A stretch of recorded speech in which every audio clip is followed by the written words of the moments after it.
The Zilari had ruled the stars for 10,000 years. They didn't conquer planets. They rearranged them. Their ships looked like pieces of broken sky, silent and dark, floating between stars like hunters waiting for prey to move. They believed, in one rule, obey or disappear. So when their sensors picked up a strange energy signal on a dead moon at the edge of known space, they sent a probe. Not because they were curious, but because they wanted to know if something was worth crushing before it became a problem. What the probe found confused them. There was a man standing alone in the dust. He wore old armor that looked like it had been patched more times than it should have been. His boots left deep footprints in the soft ground. Behind him, hundreds of alien machines lay in pieces.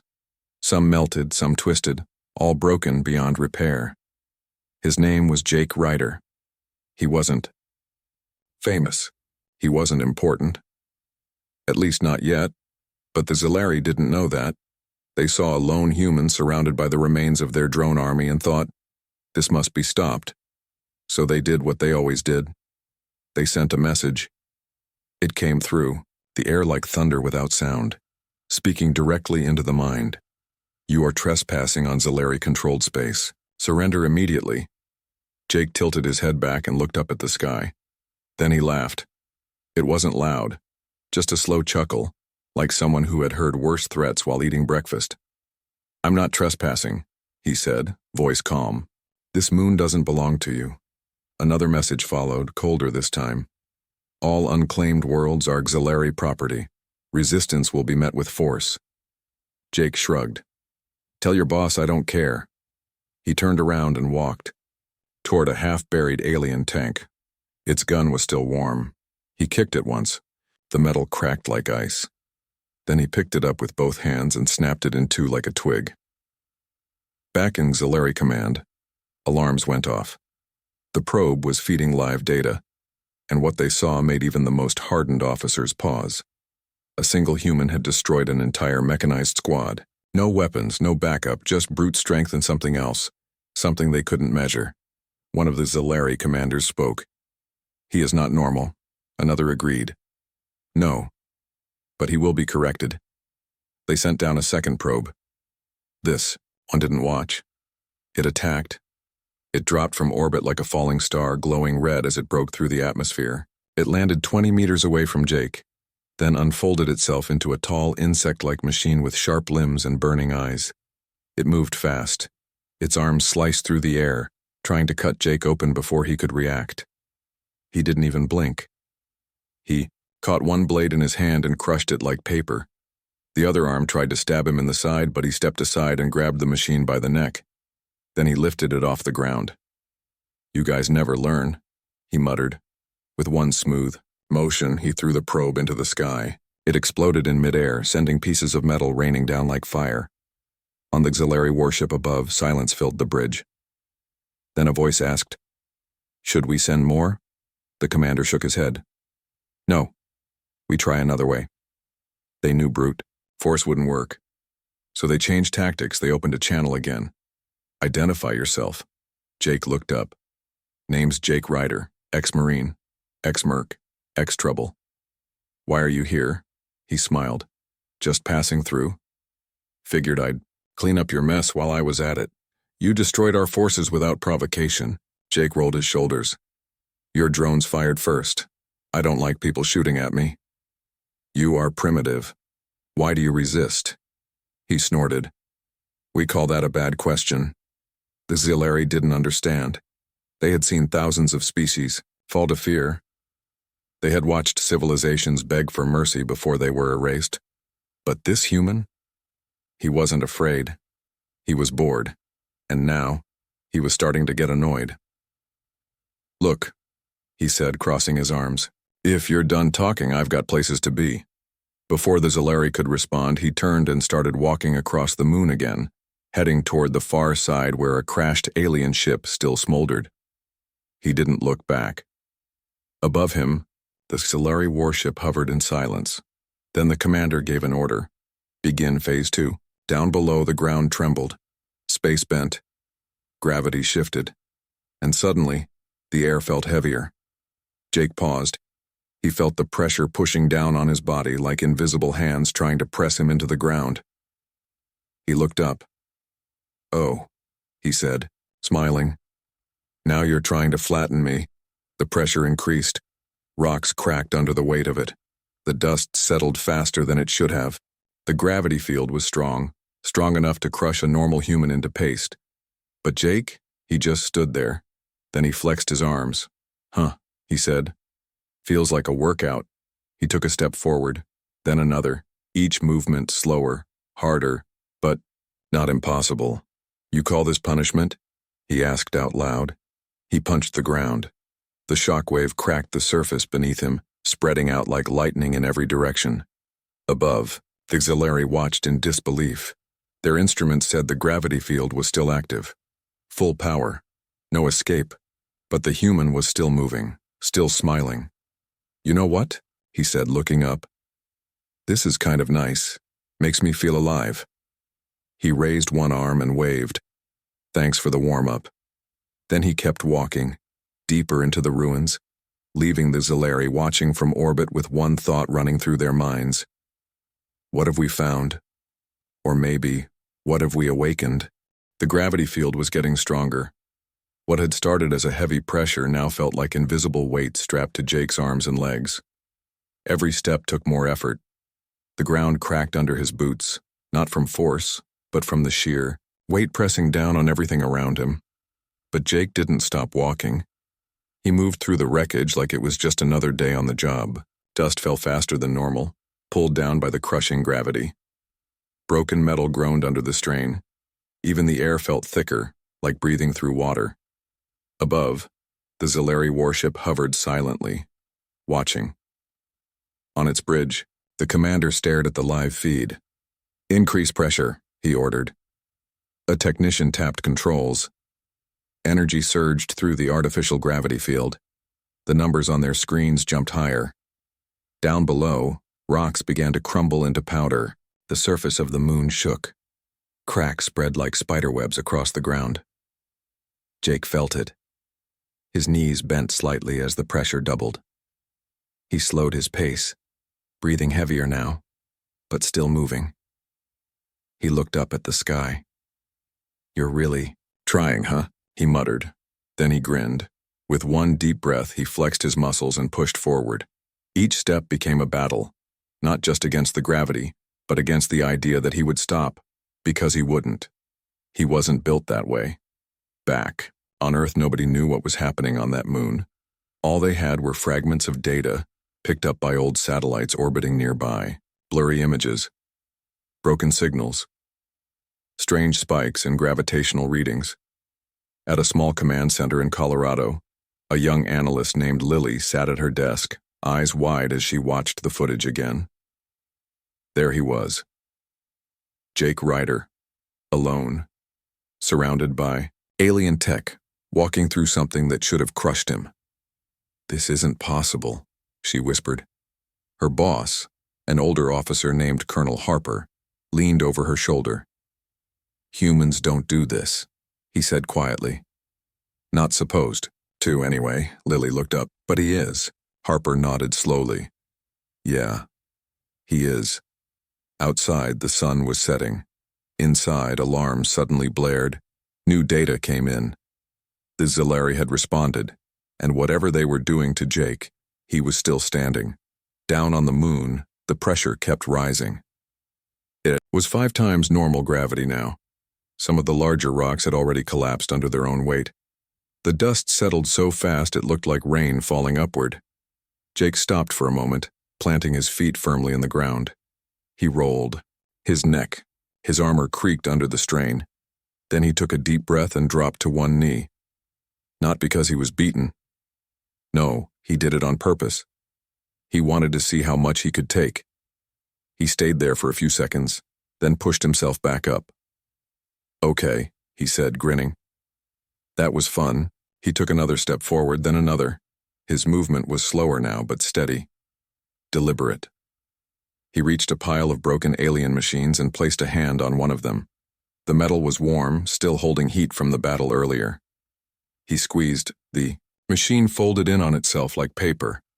Above, the Zilari were confused. His vitals are stable, one of their scientists reported. His heart rate has increased, but not significantly. Another checked the readings again. He is adapting. The commander frowned. Increase pressure to maximum. The technician hesitated. Sir, that level of gravity will collapse the terrain beneath him. Do it. The change was instant. The pressure hit like a wall of invisible stone. Rocks exploded into dust. The ground cracked open. The air shimmered with the force of it. If a normal human had been caught in that field, they would have died in seconds. Jake staggered. For the first time, he actually had to plant both hands on the ground to keep from being flattened. He knelt there, breathing hard. His armor groaned under the weight. He looked up at the sky. Damn, he muttered. You really want me flat? He tried to stand, but the pressure held him down. For a moment, it looked like he might not be able to move. Then he smiled. Guess it's time to get serious. He planted his feet and pushed. Slowly, inch by inch, he stood up. His knees shook. His back creaked, but he rose. When he was finally upright, he looked at the sky again. Thanks, he said. Needed the workout. Then he raised one arm and gave them the finger. Above, the Zilari officers stared at the screen in silence. One of them turned to the commander. Should we pull back? The commander didn't answer right away. Finally, he said, no. He looked at the live feed again. We try something else. Back on Earth, the message came through, brief and cold. Zilari forces have engaged an unidentified human subject. Unknown results. Colonel Harper read it twice.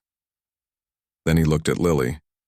They hit him with gravity, he said, and he's still alive. Lily stared at the screen, watching the shaky footage of Jake walking through the ruins.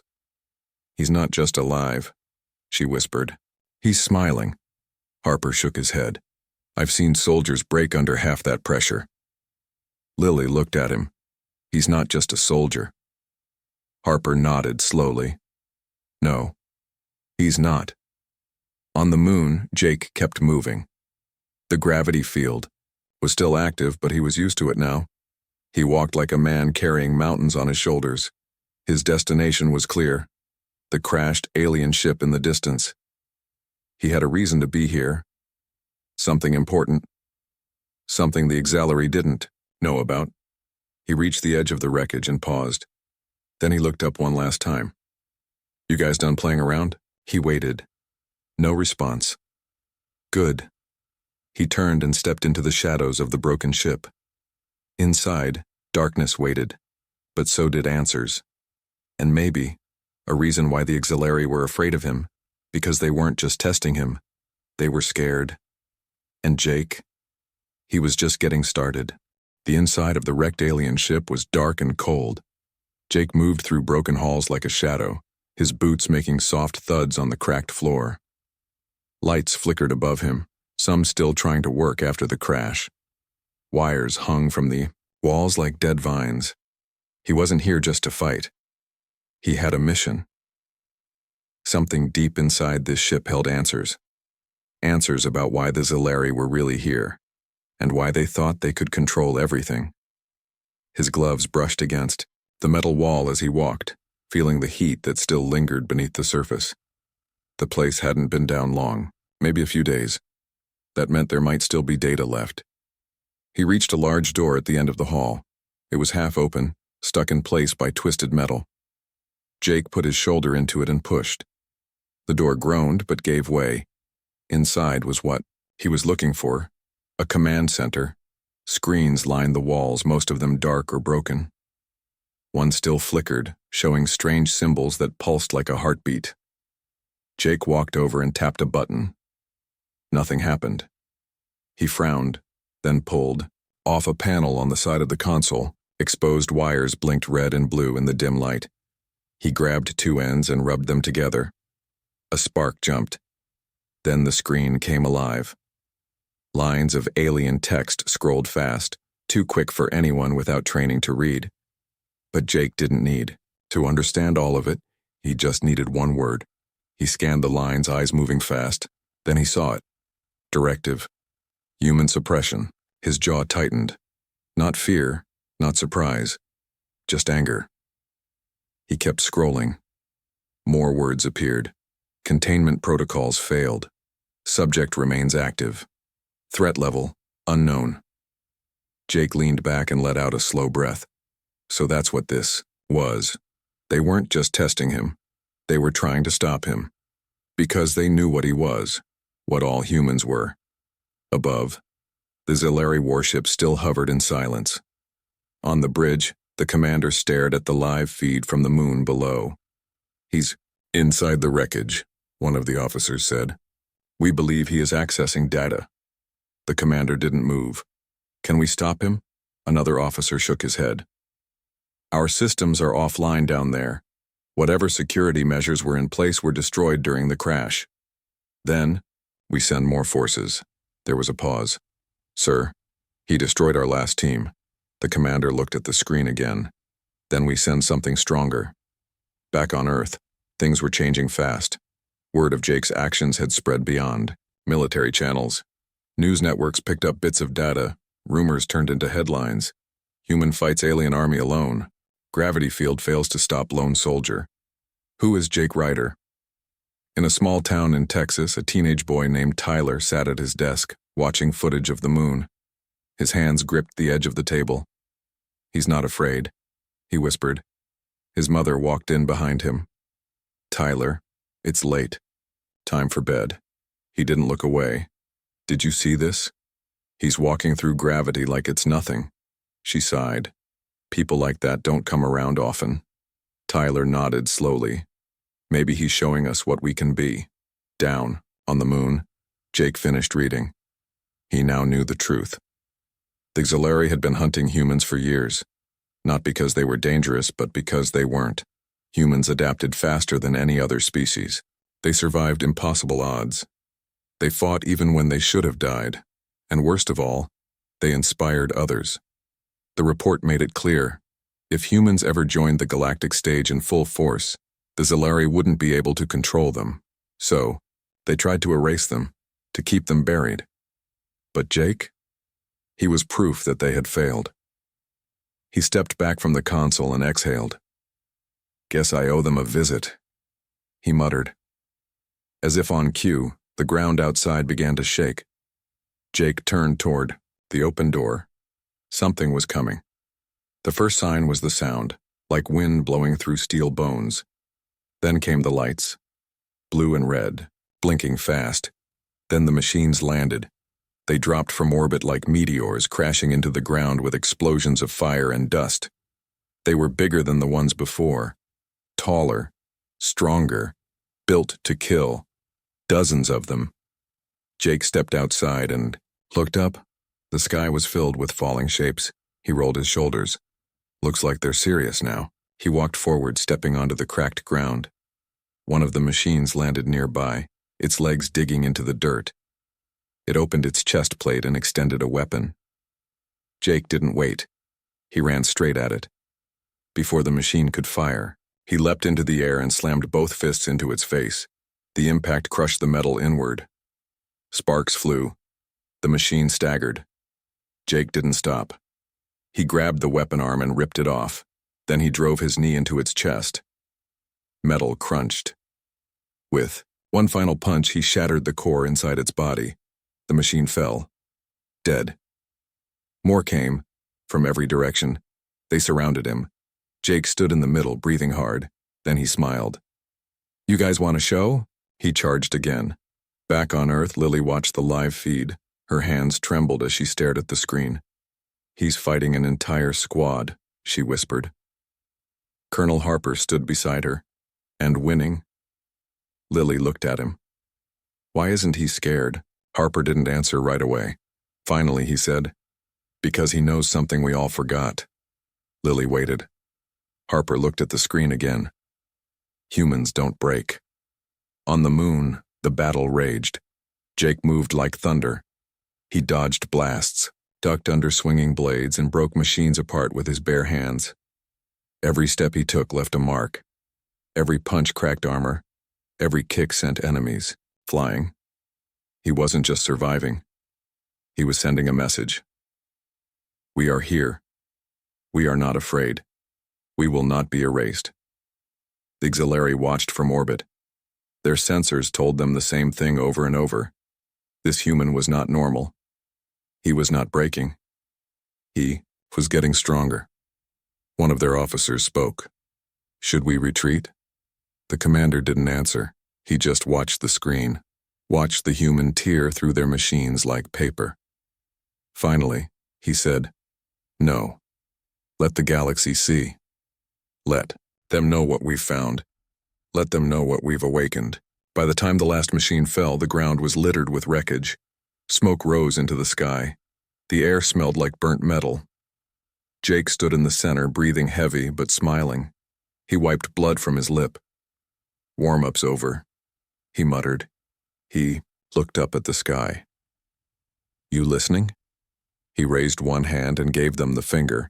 Then he turned and started walking again, further into the ruins, deeper into the unknown, because this was only the beginning, and the real fight hadn't even started yet. The battle on the moon was over, but the war had just begun. Jake stood at the edge of the wreckage, breathing hard, covered in dust and sweat. The ground around him was littered with broken machines, twisted metal, sparking wires, shattered cores that once pulsed with alien life. He wiped his face with the back of his hand and looked up at the sky. You watching? He muttered. Above, the Zalari warship hovered silently. They had seen everything, and now so had the rest of the galaxy. Across dozens of systems, news feeds flickered to life. Footage of Jake fighting through gravity fields, tearing apart machines with his bare hands and standing tall when any other being would have been crushed. Species that had never heard of humans before now had a name. Jake Ryder. Some watched in awe, others in fear. And some, in quiet corners of space, saw something else. Hope. On Earth, things were changing fast. In cities across the world, people gathered in front of screens. Schools canceled lessons as teachers played the same video over and over. Jake walking through destruction like it was nothing. A teenage girl named Emma sat in her room, eyes wide as she rewound the clip again. Her brother leaned against the doorframe. You've watched that 10 times. She didn't look away. I'm waiting for the part where he punches the drone into pieces. He smirked. You're not scared? She finally looked at him. Why would I be? He's one of us. Outside, flags flew higher. Posters appeared on walls. Graffiti showed Jake's face with words like human strength and we are not weak. Governments scrambled to respond. Military leaders met behind closed doors. News anchors debated what it all meant. But the message was clear. Humans weren't just surviving anymore. They were rising. Back on the moon, Jake kept moving. His boots crunched over broken ground as he walked deeper into the ruins. The air was still thick with smoke and the smell of burnt metal hung heavy. He wasn't done. There was more to find, more to fight. He reached a large hatch built into the side of a crashed ship. The metal was scorched, half melted from the crash. He placed both hands on it and pushed. It groaned, then gave way with a loud crack. Inside, darkness waited. He stepped in. The lights inside flickered, trying to come back online. Wires dangled from the ceiling, sparking every few seconds. The place had been hit hard, but not completely destroyed. Jake moved down the hallway, scanning the walls for anything useful. Then he found it. A control room. He walked inside and looked around. Broken consoles, melted screens, but in the corner, one machine still worked. He walked over and tapped a button. Nothing happened. He pulled off the panel and checked the wiring. After a few seconds, the screen blinked to life. Lines of alien text scrolled slowly. He scanned them, quickly. Then he saw what he was looking for. Location, hidden colony. Objective, human containment. Status, active. Jake's jaw tightened. They hadn't just been testing him. They had plans, real ones. And they were already in motion. He stood up straight and exhaled. Guess I got work to do. Meanwhile, aboard the Zalari warship, the commander stared at the footage coming in from the moon. His officers stood behind him silent, Finally, one spoke. Should we send more forces? The commander didn't answer right away. He watched as Jake walked through the wreckage, unharmed, undeterred. Then he said, No. This is no longer a mission of control. This is a message. Another officer frowned. Message to whom? The commander turned to face them. To every species in the Empire. Tell them what we have seen. Tell them what we have awakened. Officers across the galaxy watched the feed. On a cold mining planet, a group of insectoid traders paused their work. On a floating city above a gas giant, a council of telepaths stopped speaking mid-sentence. On a jungle world ruled by lizard-like warriors, generals watched in silence. Everywhere the same thing played. A lone human, walking through destruction, not afraid, not broken, just getting started. One of the Xelari diplomats opened a channel. Attention all systems. Be advised, a new species has entered galactic space. Do not underestimate them. They do not break. Back on Earth, Lily sat at her desk staring at the latest reports. Colonel Harper walked in behind her. What's the update? He asked. Lily pointed at the screen. Xelari just sent out a warning to the entire galaxy. Harper raised an eyebrow. About what? Lily smiled. About us. Harper read the message twice. Then he let out a low whistle. Damn. He looked at Lily. Looks like we made the list. Lily nodded slowly. Yeah. Looks like we did. On a distant moon, Tyler sat in his room, watching the same message play over and over. His mother walked in. You should sleep. He shook his head. Can't, not yet. She looked at the screen. This guy. He's why you're excited, isn't he? Tyler nodded. He's showing us what we can be. His mother smiled softly. Maybe you'll be the one to show others someday. Tyler looked at her. Maybe. He turned back to the screen, watching Jake walk through fire and dust, watching the human who refused to fall. Jake stepped out of the wrecked ship and looked at the sky. His mission had changed. He wasn't just here to find answers. He was here to stop whatever the Xelari had planned. He reached into his coat and pulled out a small device. A beacon. He pressed a button. Lights blinked. Then, a voice came through. Command, this is Ryder. A pause. Then static. Finally, a voice responded. Ryder, we read you. What's your status? Jake looked at the burning ruins around him. Mission still active. Target located. Enemy aware. He took a deep breath. Time to move forward. He turned and started walking. Toward the next fight. Because these Xelari thought they could contain humans. They thought they could erase them. But they had made one mistake. They tried to flatten him with gravity. He called it a warm-up. And now? Now the real fight was about to begin. The moon lay still beneath a sky filled with stars. Smoke still rose from broken machines. The ground bore the scars of battle. Craters, scorched earth, twisted metal. But Jake Ryder was gone. He had left hours ago, disappearing into the dark, with a mission that now stretched across the stars. Above, the Xelari warship lingered, silent, watching. On its bridge, the commander stared at the last recorded image of Jake walking away from destruction like it was nothing. One of his officers stepped forward. Sir, he said, voice low. Do we pursue? The commander didn't answer right away. Finally, he spoke. No, let him go. This is no longer about one human. His eyes flickered with something close to fear. It's about what he represents. Back on Earth, the world was changing. Not just governments or militaries, people. In schools, students talked about Jake like he was a legend already being written. In bars, workers raised glasses and toasted to the man who stood alone against aliens and won. In homes, parents looked at their kids and said, "You can be like him." Humans don't back down. Lily sat in her office, scrolling through reports. Every hour, new footage came in from different systems. Aliens watching, some recording, some preparing. Colonel Harper walked in behind her. Heard from command, he said. They're calling. It the ripple effect. Lily looked up. Meaning? He smirked. Meaning we're not hiding anymore. Meaning other species are starting to ask questions. She nodded slowly, like whether we're a threat. Harper leaned against the desk. Or maybe they're asking if we're allies worth having. Jake traveled fast. His ship wasn't fancy, but it was fast. Built for distance. Built for missions like this. He sat in the pilot seat, staring out the window as stars blurred past. The beacon he had activated before leaving the moon had done its job. Now others knew where to find him, others like him. He reached into his coat and pulled out a small data drive, the one he had taken from the wrecked alien ship. He plugged it into the console.